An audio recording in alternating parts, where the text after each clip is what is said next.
Hi எல்லாருக்கும். இன்றைக்கி இந்த விளாகில் குவைத்தில் நாங்கள் எப்படி பொங்கல் செலிப்ரேட் பண்ணணும் அப்படிங்கிறது தான் பார்க்க போகிறோம். இந்த கிளிப்பிங் எல்லாம் பொங்கலுக்கு முந்தின நாள் மங்காஃபில் இருக்கிற ஹைவே சூப்பர் மார்க்கெட்டில் ஷாப்பிங் போயிருந்தோம். அங்கே தான் எடுத்திருந்தோம். இந்த மாதிரி பொம்மைக்கு ட்ரெடிஷ்னலாக ட்ரெஸ் பண்ணி வச்சுருந்தாங்க. பொங்கலுக்கு 2 நாளைக்கு முன்னாடியே வீடு எல்லாமே க்ளீன் பண்ணிட்டேன். இன்னும் பெருசாலாம் ஒன்றும் இல்லை. இங்கே இப்போ தேவையில்லாமல் அட்டைப்பெட்டி, பேப்பர் அது இதுன்ட்டு எக்ஸ்ட்ரா இருக்கும், கவர்ஸ் அந்த மாதிரி வாங்கினது எல்லாத்தையும் ஒதுக்கிட்டு ஏற்கனவே எல்லாமே அடுக்கி வச்சுருந்த பொருளெல்லாம் மறுபடியும் எடுத்து ஒருக்கா க்ளீன் பண்ணி வச்சு தொடச்சி எடுத்து வச்சாச்சு. நாங்கள் இங்கே குவைத் வந்தே 1 இயர் தான் ஆக போகுது அப்படிங்கிறதுனால ரொம்பவும் திங்ஸ் இல்லை ஒதுக்குறதுக்கு. அதனால் க்ளீனிங் வேலை ரொம்ப ஈஸியாகவே முடிஞ்சிருச்சு. கடைக்கு போய் திங்ஸ் எல்லாமே வாங்கிட்டு வந்துட்டு இந்த பூஜை ரூம் தான் க்ளீன் பண்ண ஆரம்பித்தேன். பூஜை ரூம்னு தனியாக எதுவும் கிடையாது. இந்த வீட்டுக்கு நாங்கள் வரும்போதே அந்த செவுத்தில் ஒரு ஷெல்ஃப் மாதிரி அடிச்சிருந்தாங்க. அது கரெக்டாக கிழக்க பார்த்தும் இருந்ததுனால அந்த இடத்துல நாங்கள் பூஜை சாமி ஃபோட்டோலாம் வச்சு பூஜை ரூமாக யூஸ் பண்ணிக்கிட்டோம். இங்கே இருக்கிற 2 ரூமில் தனியாக ஒரு பூஜை ரூம்னு ஒன்று வைக்க முடியாது. ஆனால் அதுக்கு பதிலாக ஒரு கிளாஸ் கபோர்டு ஒன்று பார்த்துட்ருக்கோம். நல்லதாக ஒன்று கிடைக்கும் போது அதில் வாங்கி பூஜை ரூமை செட் பண்ணலான்னு முடிவு பண்ணியிருக்கோம். இது வரைக்கும் இந்த மாதிரி ஷெல்ஃப்லேயே வச்சு சாமி கும்பிட்டுக்கலாம் அப்படின்ட்டு வச்சுருக்கோம். வீட்டில் ஏதாவது பூஜை, பண்டிகை, ஃபங்க்ஷன் எது வந்தாலும் மெயினான விஷயம் விளக்கு, பூஜை சாமான் விளக்குறது தான். 2 வாரத்துக்கு ஒருக்காவே நான் எப்போவுமே விளக்கி வச்சுருவேன். இப்போ கடைக்கு போகிறதுக்கு முன்னாடியே பூஜை சாமானும் விளக்கும் விளக்கி வச்சுட்டு தான் போயிருந்தேன். திங்ஸ் எல்லாம் வாங்கிட்டு வந்துட்டு சந்தன குங்குமம் வச்சுக்கலாம் அப்படின்ட்டு. இந்த பாத்திரத்தெல்லாம் இப்படி பளிச்சுன்னு தேய்க்கும் போதெல்லாம் எனக்கு எங்கள் பாட்டி ஞாபகம் தான் வரும். எங்கள் பாட்டி அவ்வளோ அழகாக பளிச்சுன்னு தேய்ச்சி வச்சுருப்பாங்க. தங்க விளக்கு மாதிரி இருக்கும், அவ்வளோ பளபளன்னு தேய்ச்சி வச்சுருப்பாங்க. விளக்கு விளக்குறதுக்கு எலுமிச்சை பழமும் நம்ம ஊரில் இந்த பீதாம்பரி பவுடர் கிடைக்கும், அதுவும் தான் யூஸ் பண்ணுவேன். ஃபஸ்ட்டு லெமன் வச்சு நல்லா எல்லா இடமும் தேய்ச்சிட்டு அதுக்கப்புறம் அந்த பீதாம்பரி பவுடரை வச்சு நல்லா தேய்ச்சி கழுவிட்டு நல்ல தண்ணியில் வாஷ் பண்ணுவேன். கழுவி எடுத்ததுமே என்ன பண்ணுவேன்னா டிஷ்யூ வச்சு தொடச்சி வச்சுருவேன். அப்போனா அந்த மேலே புள்ளி புள்ளியாக அந்த ஈரம்லாம் இருக்காது. நல்ல விளக்கு அப்படியே தொடச்சி வச்சோடனே அழகாக இருக்கும்.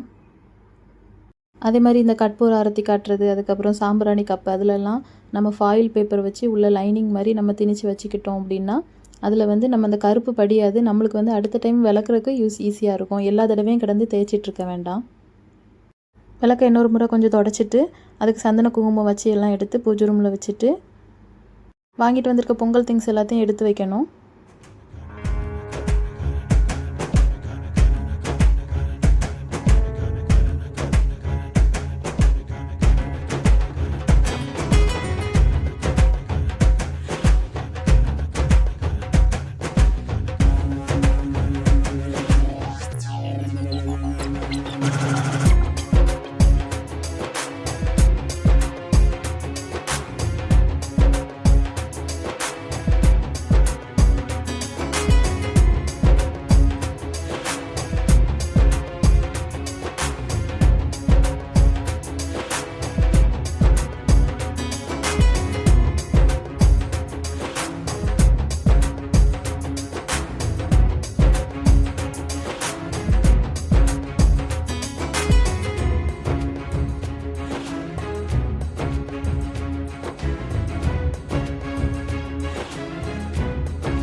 பொங்கல் வைக்கிறதுக்கான பானையுமே கையோடு எடுத்து கழுவி அதுக்கு சந்தன குங்குமம் எல்லாமே வச்சாச்சு. இங்கே பொங்கல் நம்ம வீட்டுக்குள்ளேயே தான் செலிப்ரேட் பண்ணிக்கிடணும்.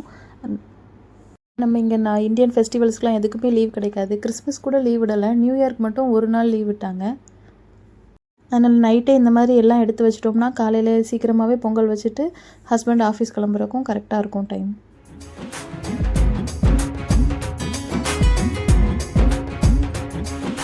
விளக்கு எல்லாமே அந்தந்த இடத்துல எடுத்து வச்சுட்டு நாளைக்கு படப்பில் வைக்கிறதுக்கு எல்லா காய்கறி பழம் கரும்பு எல்லாமே அந்தந்த இடத்துல டேபிள் வச்சு எடுத்து வச்சுட்டேன். பூஜை பண்ணும்போது ஈஸியாக இருக்கும், அப்போ கிடந்து ஒன்று ஒன்றா பிறக்கிட்டு இருக்க வேண்டாம்.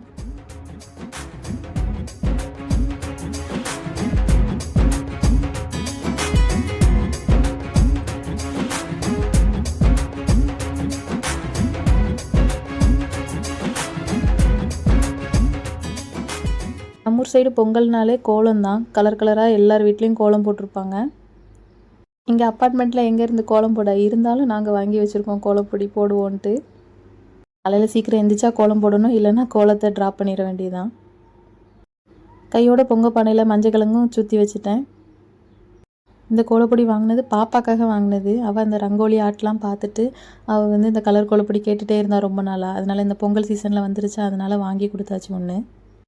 இந்த ஒரு வாய் பொங்கலை திங்கிறதுக்கு என்ன வேலை அப்படின்ன மாதிரி தான் இருக்குது பொங்கல் வந்துச்சுன்னா. வீடெல்லாம் க்ளீன் பண்ணிவிட்டு கிச்சனும் எல்லாம் க்ளீன் பண்ணியாச்சு. பூஜைக்கு தேவையான திங்ஸும் எடுத்து வச்சாச்சு. சமையலுக்கு அடுத்த நாள் தேவையான திங்ஸும் எடுத்து வச்சாச்சு. இனி நாளைக்கு பொங்கல் பார்க்கலாம். இனி வரதெல்லாம் பொங்கல் அன்னைக்கு எடுத்தது. காலையிலே 4 மணிக்கு எழுந்திரிச்சு வெளியே ஒரு சின்ன ரங்கோலி மட்டும் போட்டாச்சு. குளிச்சுட்டு வந்ததும் விளக்கு மட்டும் ஏற்றி வச்சுட்டு பொங்கல் வைக்க போயாச்சு. என்னோட ஷார்ட்ஸ் வீடியோஸில் நிறைய பேர் சொல்லுவாங்க விளக்குக்கு எப்போவுமே எண்ணெய் ஊற்றிட்டு திரி போடுங்க அப்படின்ட்டு. நான் மறந்து போயிடுவேன். ஆனால் இன்றைக்கி வந்து ஞாபகம் வச்சுட்டே இருந்தேன், சொல்லிக்கிட்டே இருந்தேன் விளக்குக்கு வந்து எண்ணெய் ஊற்றிட்டு திரி போடணும், மறக்கக்கூடாது அப்படி சொல்லிட்டு 2-3 தடவை சொல்லிட்டாங்க. இதுக்கு மேலே நம்ம செய்யலைன்னா கமெண்ட்டில் கழுவி ஊற்றிடுவாங்க அப்படின்ட்டு தடவை ஞாபகமாக எண்ணெய் ஊற்றிட்டு அதுக்கப்புறம் தான் விளக்குக்கு திரி போட்டேன். இனி விளக்கு ஏற்றிட்டு பொங்கல் வைக்கிற வேலையும் சமையல் வேலைகளையும் போய் பார்க்கலாம்.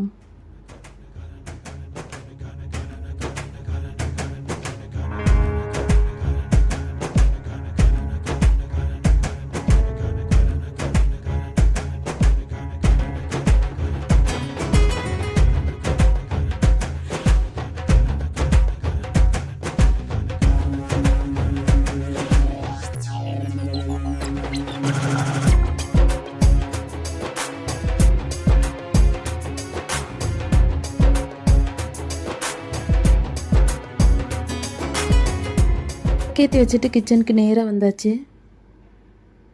ஊர்லலாம் பொங்கல்னால் வித்தியாசமாக இருக்கும். இங்கே வந்து பொங்கல் மாதிரியே எனக்கு தெரியல. டெய்லி சமைக்க வர்ற மாதிரி ஒரு சமையல் பண்ண வந்த மாதிரி தான் எனக்கு தோணுச்சு. அம்மா வீட்டு சைடு வந்து பொங்கல் வந்து கொண்டாடுவாங்க, கோலம்லாம் போடுவோம். ஆனால் வந்து பொங்கல் வந்து வெளியே வச்சு விட மாட்டாங்க, ஸ்டவ்லேயே வச்சு தான் எங்கள் அம்மா பொங்கல் பண்ணுவாங்க. எங்கள் பாட்டி வீட்லேயுமே அப்படி தான். ஆனால் எங்கள் அத்தை வந்து பொங்கல் வந்து எப்போவுமே வெளியே தான் வச்சு விடுவாங்க. கரெக்டாக பொங்கலுக்கு அந்த வீடெல்லாம் க்ளீன் பண்ணிடுவாங்க. வாசலில் சுண்ணாம்பு காவி பொடியெல்லாம் அடிப்பாங்க. அப்புறம் அடுப்பெல்லாம் க்ளீன் பண்ணி பெயிண்ட் பண்ணி வெளியே விளக்கு எல்லாம் பொங்க பானைலாம் வச்சு விறகடுப்பில் வச்சு எங்கள் அத்தை பொங்கல் விடுவாங்க. ஆனால் எங்கள் ஸ்கூல்ஸ்லலாம் பொங்கல் கொண்டாடுவாங்கன்னு நினைக்கிறேன். ஏன்னா நான் கடைகளில் பார்த்தேன் மண்பானை அடுப்பு கரும்புலாம் முழு கரும்பு எல்லாமே வச்சுருந்தாங்க. நம்ம இப்போ தான் இங்கே வந்திருக்கிறதுனால இங்கே பொங்கல் விஷயங்கள் பற்றி எதுவும் அவ்வளோவா தெரியலை. இனி போக போக பாப்பா ஸ்கூல்லாம் போனால் அங்கெல்லாம் பொங்கல் செலிப்ரேட் பண்ணுறாங்களா அப்படிங்கிறது நம்மளுக்கு தெரியும். பொங்கல் பொங்கினதுமே அரிசி போட்டுட்டு காய்கறி எல்லாம் வெட்ட ஆரம்பித்தாச்சு. பொங்கல்னாலே நம்ம ஊரில் என்ன இருக்கும், சாம்பார் அவியல் இதுதான் இருக்கும். அதுதான் இன்றைக்கி மெனுவும் அதுதான் எங்கள் வீட்டில். நான் வெண்பொங்கல் வைக்கல, வெறும் சக்கரை பொங்கல் மட்டும்தான் வச்சுருந்தேன். இங்கே நாங்கள் 2 பேர் தான் இருக்கோம், பாப்பாவும் குட்டி பொண்ணு. அதனால் நிறைய வச்சு எதுவுமே தூர போட வேண்டாம், இருக்கிறத சிம்பிளாக பொங்கல் ஸ்வீட் பொங்கல் மட்டும் வச்சுட்டு காலையிலேக்கு இட்லி சாம்பார், அப்புறம் மத்தியானத்துக்கு அதே சாம்பார் வச்சு அவியல் கூட்டு மட்டும் வச்சுருந்தேன். சமையல் வேலை முக்கால்வாசி முடிஞ்சு பொங்கலும் ஆல்மோஸ்ட் ரெடி ஆகிற டைமில் எங்கள் குட்டி எழுந்துச்சி வந்தாச்சு. பாப்பாவை அவங்க அப்பா குளிக்க வச்சு நியூ ட்ரெஸ்லாம் போட்டு விட்டாங்க.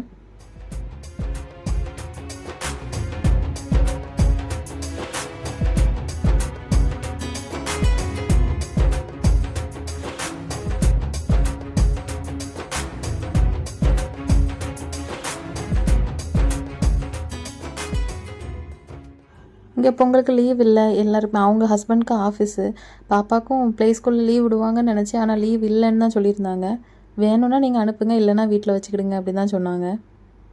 காலையிலே நம்மளுக்கும் வீட்டு வேலைலாம் முடிஞ்சிட்டு இனி 2 நாள் வேலை செஞ்ச ரெஸ்ட் வேறு எடுக்கணும். அதனால் இவளை வீட்டில் வச்சுருந்தா நம்ம ரெஸ்ட் எடுக்க முடியாதுன்ட்டு நான் பூஜைலாம் முடிச்சுட்டு காலையில் டிஃபன் கொடுத்துட்டு அவளை நான் ஸ்கூலுக்கும் அனுப்பி விட்டுட்டேன். இங்கே வா அம்மாட்டன்னு சொல்லி இங்கே பார்த்து சொல்லு. ஹாப்பி பொங்கல். இங்கே இதில் பார்த்து ஃபோனில் பார்த்து சொல்லு. ஹாப்பி பொங்கல்.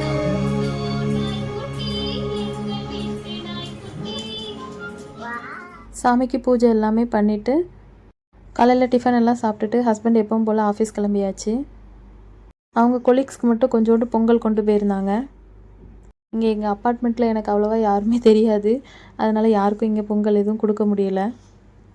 இங்கே ஒரு நாள் பக்திமயமாக சாமி கும்பிட்டுட்டு இருந்துச்சு. எதுக்குன்னு பார்த்தீங்கன்னா அந்த படப்பில் இருக்கிற ஆப்பிள் எடுக்கத்தான்.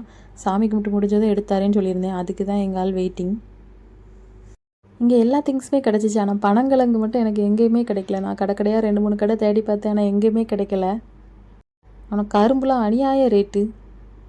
முழு கரும்பு வாங்கலான்னு பார்த்தோன்னா கரும்பு விலையை கேட்டோன்னே நெஞ்சு வெளியே வந்துட்டு, அதனால் போதும் 2 துண்டு கரும்பு மட்டும் வாங்கிட்டு வருவோன்னு விட்டாச்சு. பாப்பாவுக்கும் அழகாக பட்டு பாவாடை போட்டு ரெட்டை ஜடை பூவெல்லாம் வச்சு ஸ்கூலுக்கு அனுப்பி விட்டாச்சு. இந்த வீடியோ உங்களுக்கு பிடிச்சிருந்துன்னா லைக் பண்ணுங்கள், ஷேர் பண்ணுங்கள், கமெண்ட் பண்ணுங்கள். மறக்காமல் என்னோடய சேனலை சப்ஸ்கிரைப் பண்ணி சப்போர்ட் பண்ணுங்கள். தேங்க்யூ. இன்னொரு வீடியோவில் பார்க்கலாம்.